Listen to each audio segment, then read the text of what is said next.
ticked off that I'm using bumper music like Elton John, because obviously I'm promoting homosexuality. Isn't that obviously what I'm doing when I have Elton John on from 1973? I think it's pretty obvious I've got a secret agenda. But there are people that are that hinged and religious, and we need to let the world know we're not like that, okay? Just because I don't agree with you on everything doesn't mean I agree with that person. But there are crazy people out there, and so we're dealing with this all the time.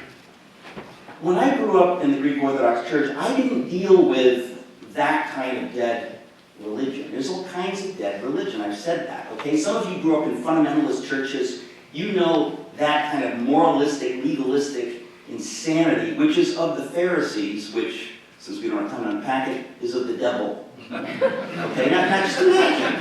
Imagine Christianity serving Satan. That's what that is, ladies and gentlemen, okay? Let's not be polite about it, okay? You're either serving Jesus Christ and loving your fellow man as best you can, or you're serving the devil. And so the church, to some extent, in some places, has served the devil. And we need to be honest about that. We need to see the difference between dead religion and real faith in Jesus Christ, which is world-changing and life-changing. Growing up in the Greek Orthodox Church, I didn't deal with that fundamentalism. What I dealt with was something totally different, but we've all seen this as well. It's called cultural Christianity, right?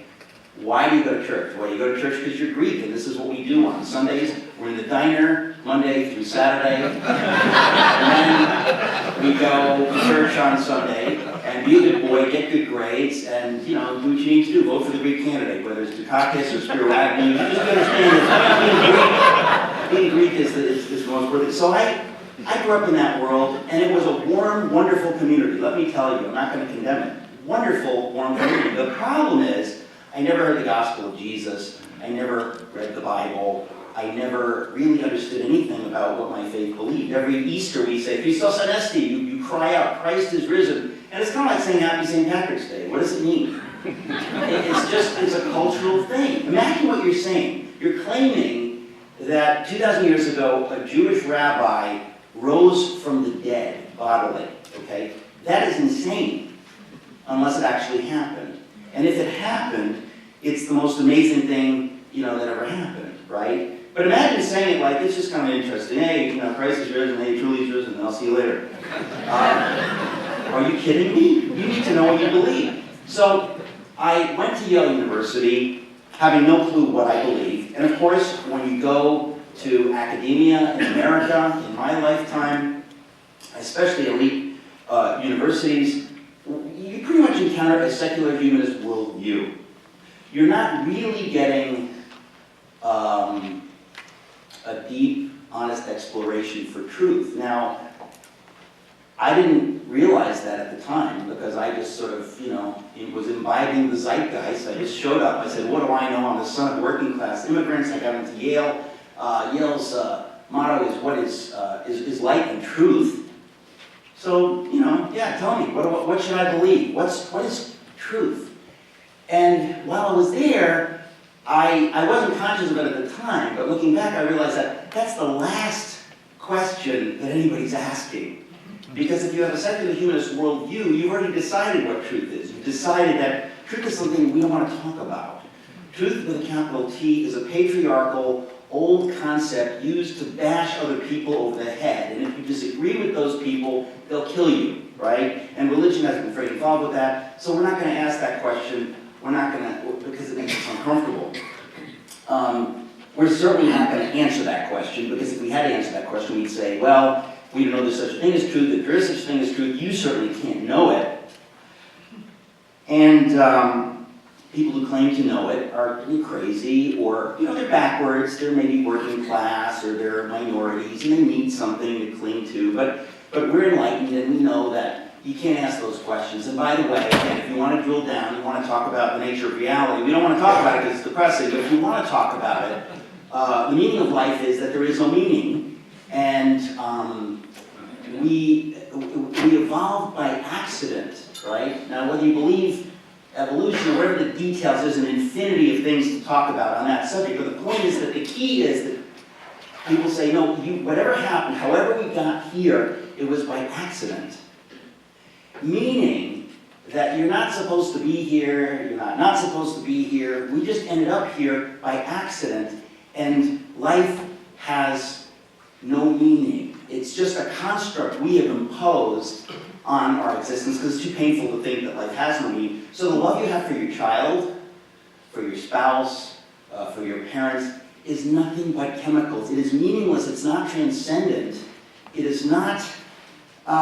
It's not even real. It's just a feeling designed to perpetuate the species. It is not. There's nothing. There's no such thing as good or evil. These are constructs you've imposed, and nothing means anything. You've come from nowhere. You're going nowhere. And if you're really brave, you just sort of face that, right? But I would submit to you that no one is actually brave enough to really face that. And the reason for that is, I'm going to reveal my bias here, it's because you were created by a loving God who actually did create you in his image, who loves you, adores you so much that he would die for you, did die for you, and has a purpose for your life. And he created you to crave living out that purpose. He created you so that you were not complete without him, without a relationship with him, a personal relationship with this God who loves you. And you can say what you like, but you'll never be okay with, my life has no meaning, the love I have for my child is just, chemicals. You can't be okay with that. You're created for meaning, you crave meaning, you long for meaning. So, if it were true that life had no meaning, the bleakness of it is unfathomable, so we don't talk about it, right? And so I think what, the secret message you get in academia today is we're not going to actually give you that kind of an education, like what's the meaning of life, who am I, what is truth. We're going to give you information, we're going to give you some skills. It's all very enlightenment, rationalistic, right? We're going to give you some stuff. We're not going to actually answer the question of why. Why are you learning this? Why is it worth going on? We're not going to get into that. When you graduate, the goal is to get a great job, to distract yourself for a few decades, and it'll all be over soon. On the weekend, there's sports and alcohol. It's going to be fine. Just a few decades, work really hard, distract yourself. So I was an English major. I want to be a writer. Therefore, I think you figured it out, I did not get a good job. I floundered around. To put it in Christianese, I floundered for a season.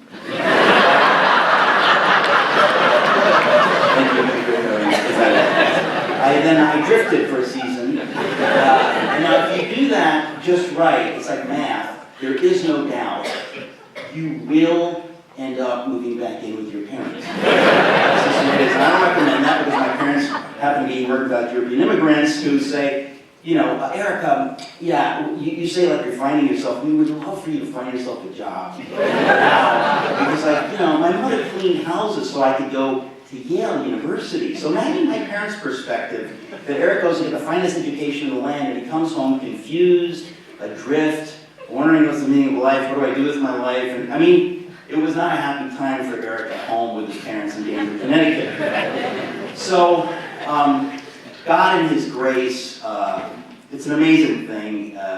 If you believe in Jesus, you know that God can use suffering to bless us. Nobody wants suffering, and if you do, you're insane. But you do know that if you give it to him, if you say, Jesus, show me the way through this pain, he will make a way, whatever that is, we can trust him. And so during this painful time, living at home with my parents, learning about the meaning of life, I got the only job I was able to get at the time, which was as a proofreader at Union Carbide in Danbury, Connecticut. The Hebrew word for that is Gehenna. I'm not sure. Terrific. So, please tell your neighbor what that means. And I guess, in the middle of that hell, I met a guy, a graphic designer, who started sharing his faith with me, right? He was one of those crazy born-again Christians I had been trained assiduously to avoid at Yale University. These people they're clearly crazy, and they haven't had a good education. So he's sharing his faith with me, but he did it so kindly, so genuinely, so sensitively, that I kept listening, because I was in enough pain to say, yeah, keep talking. On the other hand, no, I don't want to go to church with you. No, I don't want to go to Bible study with you. You people make me uncomfortable. If my friends at Yale knew I was even talking to you, they would be like, Eric, come on, sleep on my couch. This is not good. But we kept talking, and I was put off by him and fascinated by him for many months.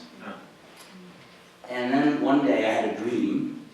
My uncle was on his deathbed. Long story. Now, I won't tell you the story, but it's an amazing story. I'm sure there's at least one video of me telling the story on my website, which is just my name, Metaxas.com. If you can spell it, it's Metaxas.com. If you can't spell it, unfortunately, it's still Metaxas.com. You have to go there. But I do, I hope you'll take the time to listen. It's a very short video, but it's an amazing story. Trust me, because I was not the author of the dream. I don't know about you, but when I dream, I tend to be unconscious. No, I'm the only one. And so I had nothing to do with it. I was passive. And in the dream, to cut to the chase, Jesus reveals himself to me in a way that was so mind-blowing that it changed my life forever up till now, and I don't plan on changing back. It was dramatic. He spoke to me in the language of my own symbol system, basically. It's tremendous.